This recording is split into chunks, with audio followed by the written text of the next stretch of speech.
Olá, bem-vindos a esta nossa conversa. Hoje a gente vai mergulhar um pouco nas ideias de Daisaku Ikeda, que foi, filósofo, budista, educador e uma figura central na Soka Gakkai Internacional, a SGI. A gente tem aqui uns excertos que falam do papel dele e das propostas anuais de paz que ele fazia. O foco hoje é na de 1987, sabe? Aquela difundir o esplendor da paz rumo ao século do povo. A ideia é tentar extrair o essencial dessa visão que já tem quase 40 anos. Exatamente. E essas propostas, que ele escreveu todo o ano de 83 até 2022, elas são, assim, um panorama das grandes questões globais, né? Paz, claro, desarmamento nuclear, educação para a cidadania global, como fortalecer a ONU. A de 87, especificamente, ela surge num momento bem tenso do mundo, né? Já ali na expectativa do fim do século. Essa ideia que ele traz de segunda fim de século, parece que captura bem uma ansiedade daquele período, né? Guerra Fria ainda existia, aquela sombra nuclear, e ele questiona se as grandes revoluções, tipo a americana, a francesa, se elas realmente entregaram aquela libertação toda que prometeram. Precisamente.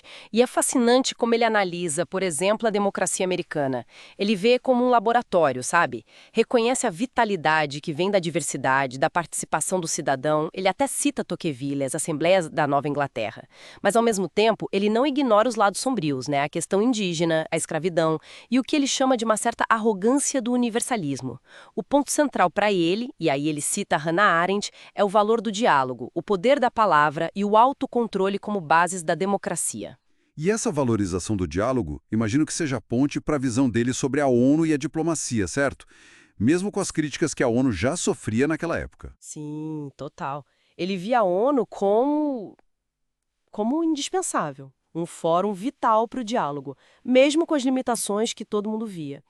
Mas a proposta dele ia além, sabe? Ele sugeria uma mudança de chave, sair de uma soberania focada só nos Estados-nação para o que ele chamou de soberania humanística. Soberania humanística.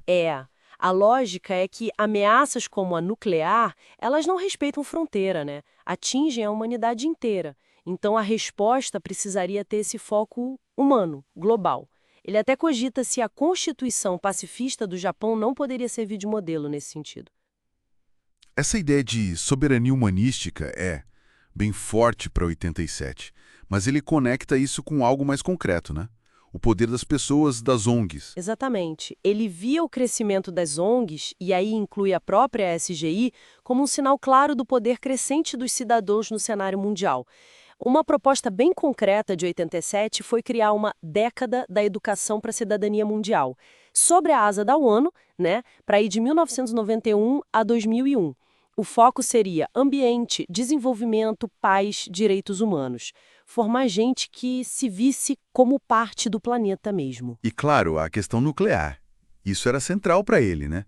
Ele sempre voltava na declaração de 1957 do Josei Toda, o segundo presidente da Soka Gakkai, que chamou as armas nucleares de mal absoluto. Ikeda reforça muito isso, e com ações concretas. Ele detalha as campanhas da SGI pelo desarmamento, tipo as petições com milhões de assinaturas, aquela exposição Armas Nucleares Ameaçam Nosso Mundo, que rodou o mundo. Ele comenta a cimeira de Reykjavik entre Reagan e Gorbachev, sabe? Ele viu ali um pingo de esperança, um sinal de que o diálogo era possível mesmo entre superpotências. E ele insistia, tem que continuar conversando. Quem sabe até um encontro de todas as potências nucleares. Interessante também como ele amarra desarmamento com economia. Ele cita um estudo da Universidade Soka que mostrava como o gasto militar freava o crescimento econômico global. Sim, a proposta era direta. Congelar os orçamentos militares, que na época eram estimados em, sei lá, 900 bilhões de dólares por ano, e redirecionar essa grana toda para o bem-estar humano, especialmente nos países em desenvolvimento.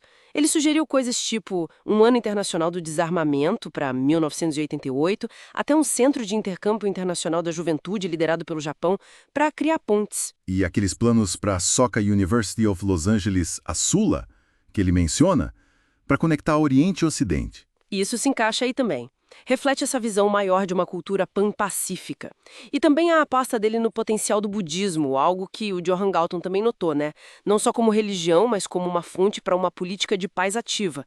Galton sugeria que o foco budista na transformação interior, na interconexão, podia ajudar a combater a tal violência estrutural, aquela mais sutil, das injustiças sociais e econômicas, revitalizando o espírito humano e criando laços. Então, se a gente fosse resumir a proposta de 87, é um chamado muito forte ao diálogo, à educação para a cidadania global, ao desarmamento, mas tudo isso baseado numa ideia fundamental de responsabilidade. Responsabilidade individual e da sociedade civil pela paz. Exato. É um apelo para a gente conseguir olhar um pouco além do umbigo do nosso próprio país, sabe? Adotar uma perspectiva que seja genuinamente humana, essa tal soberania humanística, para poder enfrentar desafios que são, na verdade, de todo mundo. Fica a pergunta, né? Quase 40 anos depois.